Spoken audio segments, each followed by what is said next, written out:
What's up, guys? We're doing a revival of the series How to Deal with an whatever type. If you're an INFJ, today we're doing How to Deal with an ENTP if you're an INFJ, and this video is going to be a little different. I'm not going to edit it. It's just going to be me talking about my experience, and because I know there's a video out and all of those videos have been watched so much, I think almost all of them are like over 20,000 views, and like the INTP is about around 30. So I know they've been like a lot of people have watched them, and they're now 3 or 4 years old, and I can't even watch them because I've become such a different person. I have different views on certain things. My relationship have changed, and yeah, a lot of people wanted to see them, so we're doing them. And as I said, today we're talking about ENTPs, and ENTPs is one of the most interesting relationships when it comes to like me as an INFJ, how I deal with them, because my dad is an ENTP, and for the long run, like for the longest time, so probably until I was 27, 28, I had a really bad relationship with him. So it was very tense, full of passive aggressive, tension, energy between us. And since then, I changed so much. Like, I approach differently, like how I talk to him, what kind of boundaries I set. I'm just a completely different person. And our relationship has gone from totally bad to totally awesome. I think we both benefit from it. It's not like, I only benefit from it and he doesn't. And so I think, like with every personality type, you can have a great relationship. This is not something I said 3 or 4 years ago in those videos. Right now that I'm more developed, I can say I personally can definitely have a great relationship with every personality type. I just don't have to expect that much from each type, and to understand where our limitations are at. And if you look at certain, just if you know those trigger points, because there's certain things INFJs do that trigger ENTPs, and there's certain things ENTPs do that trigger INFJs. And if you know them and if you show boundaries, you can have relationships that you didn't think were possible. And it doesn't matter if it's somebody in your family, if it's like your spouse, if it's a friend, if somebody at work. I think you can benefit a lot from it. So, let me tell you first why it didn't work. So for the longest time, I always wanted my dad to be an ESTP, and I think a lot of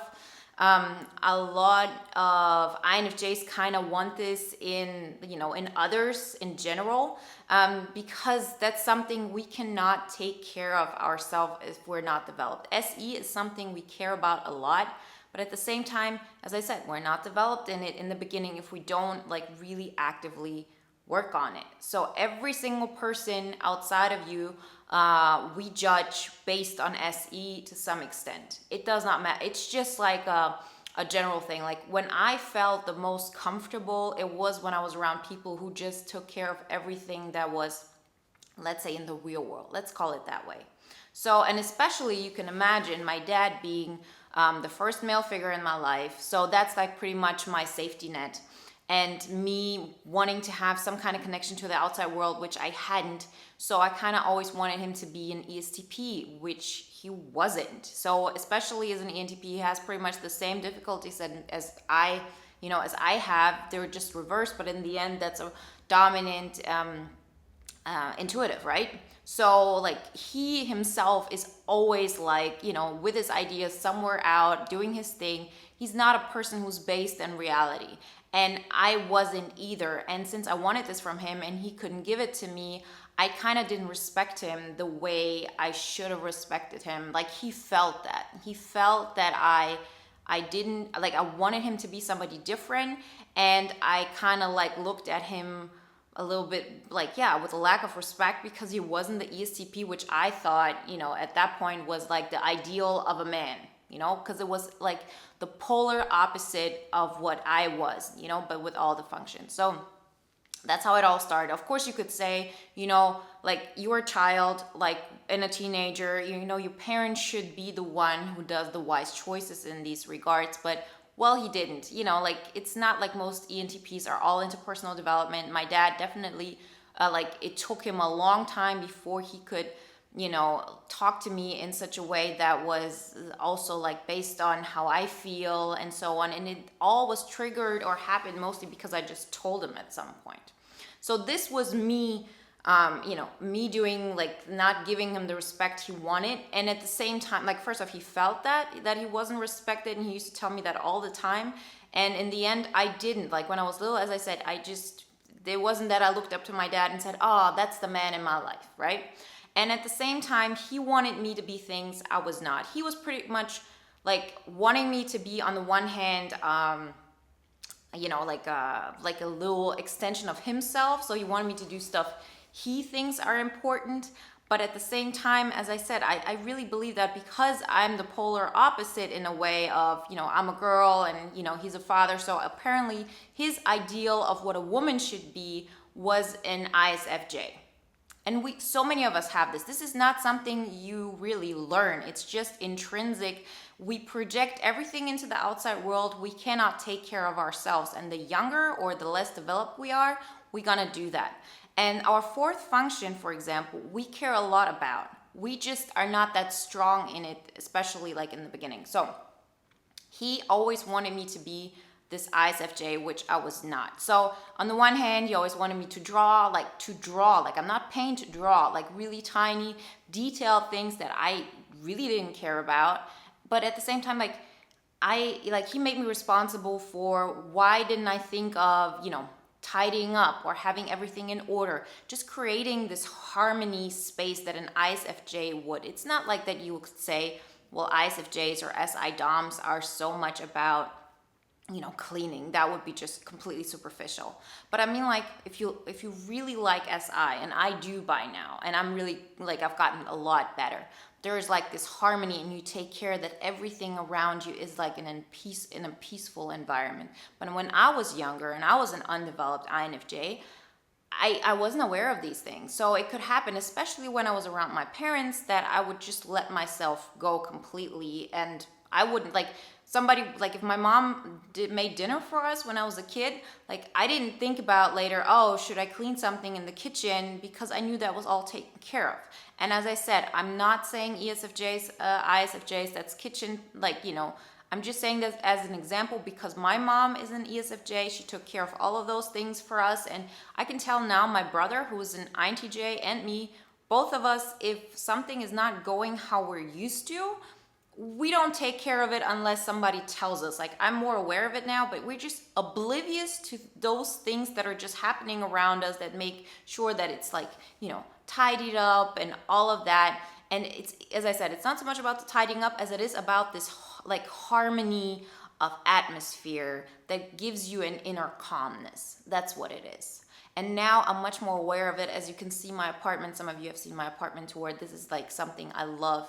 But he wanted me to be that, and I was not that.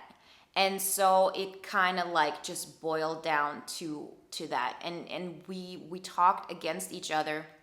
And on top of it, so this is just happening on a regular basis. Nobody knows what's going on. And, I'm telling you this as an example of, a father-daughter relationship, but you will see this with every pair of ENTP and an INFJ when both are not developed. That's just what's going to happen. And it even goes further than that. So, for example, an ENTP will, and this is also a very common thing, I think. So ENTPs, they have FE as their third function. So they kind of want to be liked. They want people to, really perceive them, that they're creating an emotional atmosphere, but they're not that good at it as we are, for example. So ENTPs tend to, on top of, they tend to overcross boundaries just in a way of understanding where your boundaries are at, so they can really adapt to that. And boundaries has a lot to do with FE. Boundary setting, understanding what kind of emotional atmosphere the other one is comfortable with. So ENTPs, they do tend to overstep their boundaries when they don't know how far they can go. So they expect you to give them a feedback, and that way, they can adapt, and then, the relationship can get better. But what do you do if on the other side, there's an INFJ who feels well, if I step up and I show up my boundaries, I will engage my SE, because my boundaries, I always engage them with, on the one hand, you do it with FE. So you kind of give an emotional response. It's always the emotional response. An emotional response that has this force behind it, this SE.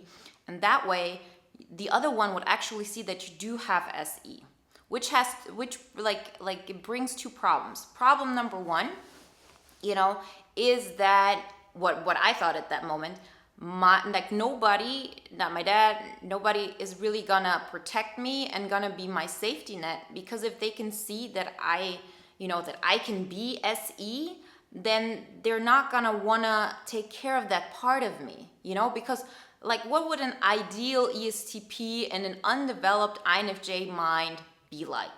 As I said, in the way I used to think, the ESTP would want to be the one who does all the SE stuff, and there's this INFJ who's all about, oh, I'm only in my head and I'm just gonna be in your world, and I don't have any SE around me, no force in it. It's all more tenacity and in the background, but I'm not really being forceful, okay? That would be the ideal, match for somebody. That's what ESTPs would want around them as the projection of their polar opposite. So this is what I thought. This is what I thought the world wanted me to be, so I could be protected by the, let's call it ESTP world. It didn't even have to be a person. It's just like this, everything you project on the outside that you can't take care of yourself. So back to the story, we're at this ENTP INFJ relationship, and I still at this point think, if I really show my SE, I'm not going to be loved. I'm not going to be protected. I'm not going to be safe. And this has nothing to do with romantic relationships. This has nothing to do with it doesn't have to be a family situation. This is just something that people will do because they don't want to be rejected by society, or in that way, let's say an ENTP. And if they're not developed, as I said, because they still think this part of them is not going to be accepted. So I feel it happens to me too. Sometimes when I meet ENTPs that I don't know, I'm rather going to be nice. I'm not directly stating my boundaries and being firm. I'm more like, hey, oh, that's good, and that you did that kindly. I'm rather going into that direction. It's not the healthy way. I'm still holding back this SE. So think about it. It might sound weird, but I'm even still doing that. And I have a lot of practice in that. So when you talk to ENTPs, if you sometimes automatically just go into this, oh, I'm going to be kind mood. But the whole problem with this is that the ENTP cannot understand who you are if you don't show boundaries. So they will constantly overstep boundaries and even feel like you're doing that with purpose, that you don't show any boundaries. This is a sign of disrespect, or you making the world harder for them because you don't want to show them who you are. You as an INFJ, or I as an INFJ, always thought, well, I'm just being kind. I'm making it easier for them. You're not, because the other person is not like you. For the other person, it feels like you're not giving me any information who you are, so I'm completely vulnerable. I could do something that you might find completely uncool or completely just stupid, and I would never know because you don't give me any feedback. And that's how this whole weird tension-filled and passive-aggressive thing happened between us. And it really didn't go away. It kept on going like this. My dad kept on nagging on me. I kept on not saying anything, keeping my mouth shut, and just being mad and avoiding him.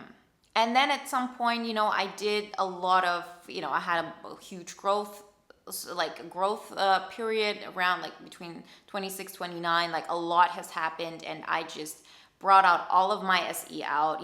If you do that as an INFJ in an unhealthy way, it's of course only as a byproduct to FE.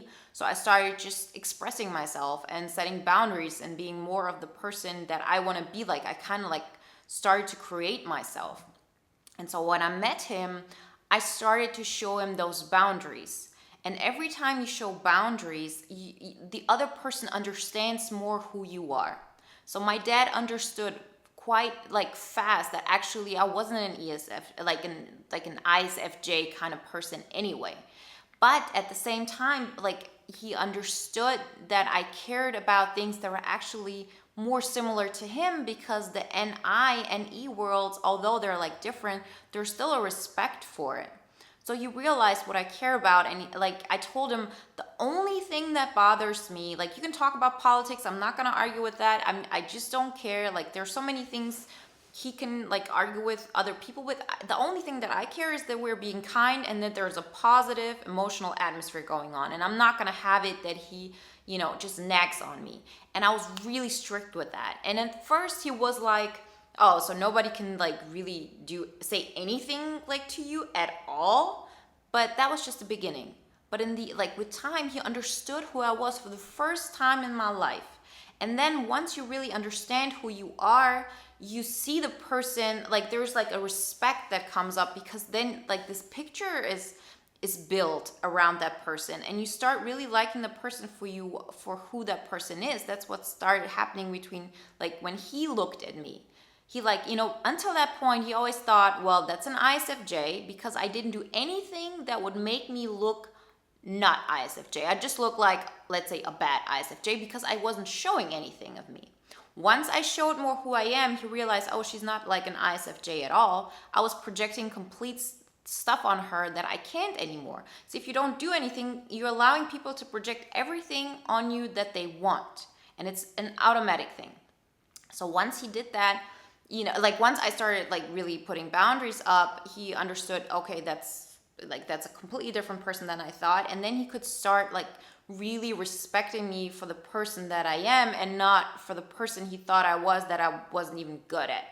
And at the same time, since I took care of my SE, I didn't want my dad to be an ESTP, so to say. Like I always knew he wasn't, but I always judged him for it. I always thought of, well, you're not, like, especially when I was younger and I wasn't, developed and thinking straight. I kind of thought like, yeah, like that's not, I can't respect him because he's not like the ESTP behavior kind of way. That's actually how I thought, because I really projected absolutely everything about SE on the outside because I didn't want to take care of it. Because I thought once I take care of it, I'm going to be rejected, and like the list goes on. So the moment I really took in that SE, for the first time, people could see me as a person that doesn't fit in anymore.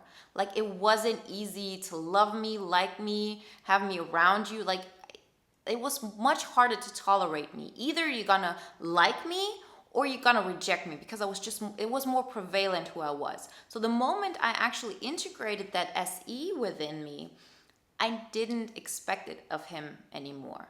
I stopped judging him for not being an ESTP, and I could finally start appreciating him for who he was and he is, which is somebody who has tons of ideas. When we go like to the beach or when we go to, like adventures, he's like the one who gets us to the greatest places. And, he has always like something crazy up his sleeve that makes our day, and we laugh a lot. And, there's like such an intelligence behind it that I never ever saw, because I always judged him based on the fact that he was not the ESTP person I wanted him to be. And this was not just a thing of, okay, that's like a male in my life. I did this with women too, with girls, like everybody. Like it's like always SE. If you're not like an SE person, then I can't respect you. And now once I took care of that myself, I really stopped judging people so much. And I realized, okay, I was projecting everything on the outside that has nothing to do with them. It has all to do with me. So now when I have a relationship with my dad, he knows who I am, because once he says his things, he does everything that he wants to do, but he sees what is okay with me and what isn't. And once he was able to see that, he started to respect that. Because people who have like FE as their third function, they're going to respect your wishes if you make it known to them. Like they want you to like them, unless it's like really something that, it's a person that they just wanna fight with, or wanna just have like little things like this with. But for me, for somebody who needs that harmony and who doesn't like it, and who has made it really emotionally clear that I'm not gonna accept that kind of behavior because I just can't handle it, he completely respected that. And from time to time, there are certain things where he still expects SI stuff of me, and he gets mad at me because I didn't think of certain things, which are just so not natural to me. And when this happens for a minute, I'm like, thrown back, and I'm like, again, well, he doesn't, he judges me for something that I'm just not. But we've come to a point where he actually even apologizes, and he realizes after a time, like, I shouldn't be treating her like this. And this is not something that you could say, oh, he realized what's going on. We're talking about some subconscious things going on. It's just that once we had a good relationship, I'm being warm-hearted towards him. That's just an INFJ thing, like there's harmony and everything. The moment he starts doing this, I naturally pull back. I feel hurt. And there is a contrast between how I was acting before and how I'm acting now. And since he's been like, knows who I am for the first time, since then, he can tell like, oh, okay, something changed and then in that FE. He couldn't tell that before because he couldn't see me at all. Now that I kind of like made him see me, he could tell that there was a difference, and it didn't make him feel good. He felt that he didn't feel as good as he felt when everything was good. And because he didn't feel good, he reached out and said like, okay, let's talk about this. I, didn't mean to offend you. I just thought of it this way. And then I also apologized and said, well, I'm trying like every time I can think about it. But if I'm not like completely concentrated, or if I'm overwhelmed, like those things will fall off. It won't be something I'll do in general, right? So this is like the main thing that changed our entire relationship, right? And I just want to like add a couple of things. You got to tell me like afterwards if like that kind of information is something you wanted to know. But like when we look at just the functions, there are certain, like if we go like from the functions of the ENTP down, just to make sure that I don't forget anything. So the ENTP, as I said, first function, NE, so they're all about a lot of ideas and they're all over the place. So they know like different people, they have connections with different people.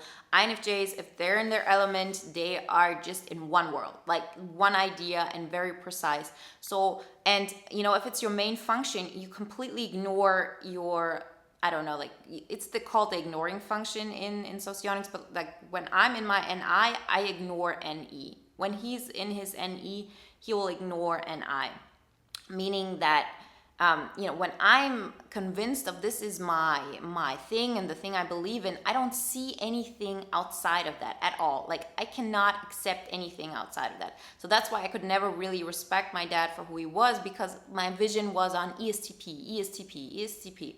So, and for him it was the same way. Like he could never really get into my world because he was just, more on the surface but more broad. So the moment I started, setting my boundaries and integrating and becoming more of my extroverted self, so to say, I naturally stopped ignoring NE so much, so I could actually see him and connect with him on an NE level. And at the same time, because he kind of like got to know me, he could like, form a picture, like a mental, not just emotional, but like an understanding of who I was. So he went more inside into the TI world. And when he went into TI, he could also access his NI more and could at least to a bigger degree, like follow me when I tell them about like my concepts. It's really important that you just tell ENTPs when they cross your boundaries. I know that you're kind of like worried that they're gonna think like you're too sensitive, or that you're gonna make yourself vulnerable, because once people see like where your boundaries lay at or are at, they can attack you more. But actually it's a way out. Otherwise they will keep overcrossing your boundaries. There won't be like a good relationship unless you keep on taking and saying, oh well, I'm tenacious, I just let them do. No, let them know that certain things are too much for you. I do this with my ENTP friend as well. I tell her like, listen, I don't want to talk about these things, that makes me uncomfortable. You want to talk about this, talk about it with somebody else. Like we don't have to talk about everything. And so you got to be the one who says like, these are my boundaries. Then the other person can finally see you, and then they can decide, do I really like that person for who they are and not for who I think they should be, because you allow so much room for projection. And then like great friendships, great respect, great like mutual work can happen. And it can be like a wonderful thing that just broadens your life and your horizon. So that's my take on ENTPs, how to deal with ENTPs. If you're an INFJ, please let me know in the comments what you think about this, which video I should do next. if you want me to go like more into deep detail on other things later on, like in the next video, and what you liked about it. Thanks so much for watching, guys. I wish you a great day, and I'll talk to you next time.